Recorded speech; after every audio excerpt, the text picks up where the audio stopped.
Muri yeZimbabwe aiwa vanhu veTCC havasi kumira varatidza kuti vane nharo nokuti tiri kuona kuti muzuva ranezuro vanhu veTCC vakanga vari kugweru kumukuba north vanhu vakatobva kuBulawayo vana Ostallos Siziba ndobva vatoenda kunana Amos Chibaya kugweru kumukuba north ndobva vatanga kutorwa mademonstrations.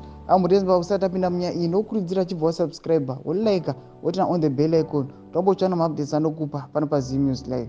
Notiri kuona kuti pamufananidzo yamuri kuona muvhidhiyo rinori tiri kuona vanhu veTCC vachiimba dziyo vachimhanya mumastreets vachitoita mademonstrations vachikamera kuti aiwa zvatakaitiwa kubvisa kwatakaitwa paballot aiwa we are going to come kuzohwina chinhu ichi kunyange nyumu muri kuda kutibvisa paballot asi hatizodzokera kumasure hatisi kuzombomira kumovha neTCC notinoona vanotanga kumanya vachimira mumastreets.